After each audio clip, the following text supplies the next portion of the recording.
Hey everyone, it's Elizabeth with World's Cup of Joe. Awaken your soul. A quick reminder, if you like our content and want to help our channel grow, please make sure to subscribe, like this video, and post a comment down below.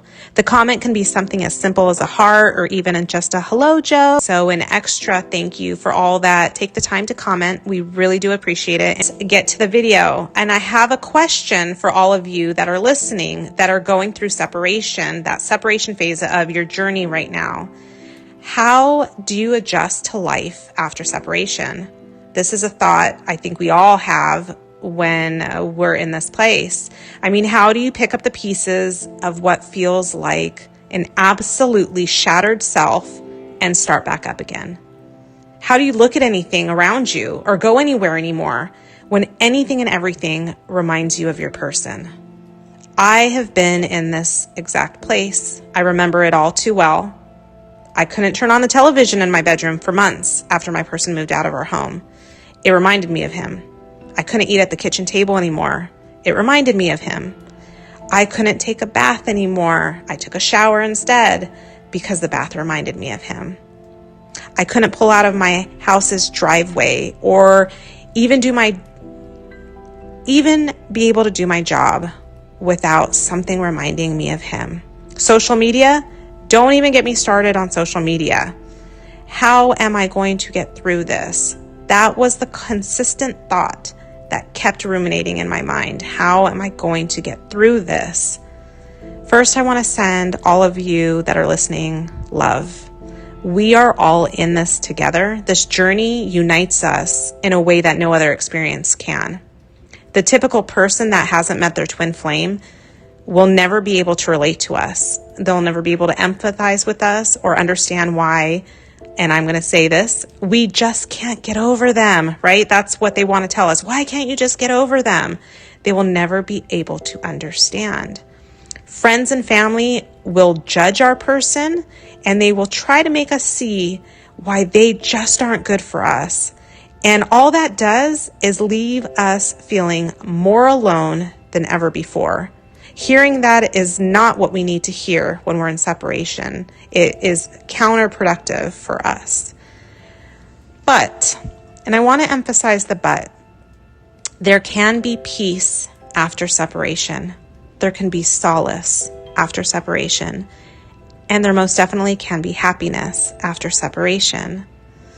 All of these things can be found because they're not found through our twins. They're found within.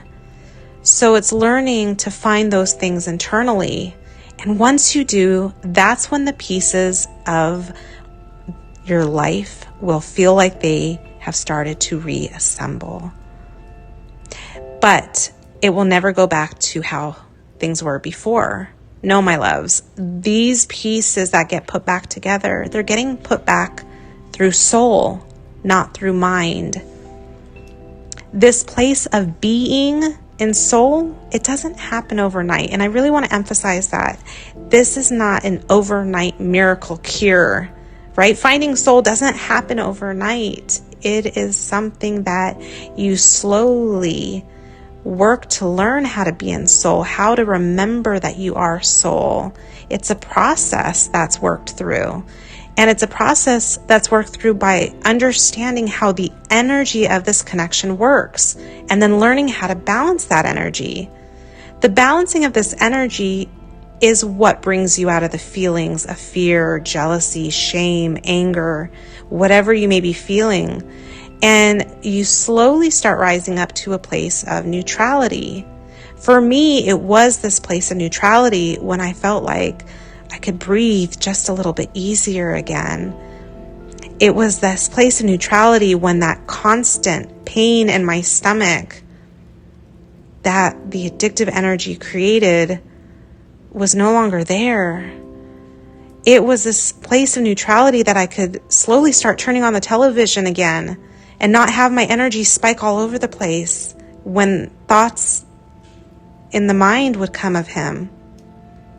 It was in this place of neutrality that I could turn back on social media, but this is where I created new accounts, where I established boundaries with my own self and chose not to look at my person's profile so that I didn't leak. It was in this place of neutrality that I started choosing me, and everything that I was doing was based on, is this going to feel good or not? Is this going to send my energy spiking, or is it going to keep me in this place of calm? This was when the inner shift became about me and making sure I no longer did things that would intentionally spike my energy. The place of neutrality was a new place for me because it was a place of self-love. I was choosing me. It wasn't high vibing, definitely not Satori. Those moments would come later. I had to work my way up to them. But it was a place of feeling the stillness, the calm that was free of anxiety, of fear. When it came to my person, it was one I knew I could exist in, because I now started feeling these moments of happiness that I'd never felt before. I started feeling these feelings of peace that I'd never felt before. And these feelings came from within when no one was there, but when it was just me feeling into this beautiful presence of solitude, where I was feeling this peace and this happiness and this just really calm neutrality. It was really awesome. And it was in this same place when the addictive energy, it was pretty much gone. When I was in that consistent place of neutrality, that addictive energy wasn't there. I mean, there would be the random unexpected triggers that would cause me to spike, and I would have to balance it back out. But it was in this place of neutrality that I noticed my person started showing up more and more. The text messages, phone calls, random visits to my house, they started occurring more and more frequently. And it was from this place of neutrality, I no longer needed the assurance that my person would continue to call and visit. I now just knew he would. I felt it. The energy between us had become so peaceful during our times together that it wasn't a surprise when we soon discussed moving back in together after that torturous, but I'm going to emphasize necessary, time of separation. I want you to all know that you can pick up the pieces. You can live a life filled with peace, calm, and happiness. And these are energies that come internally. They're never found outside of us. The paradox of this journey, my person came back when I got to a place where I knew I no longer needed him in my life. This living with peace, calm, and happiness, I felt that even before I was back in a permanent relating experience. I felt them through solitude, through soul. I felt them from me. I love you guys. I hope this message has helped someone who is listening who needed to hear it. Love you guys.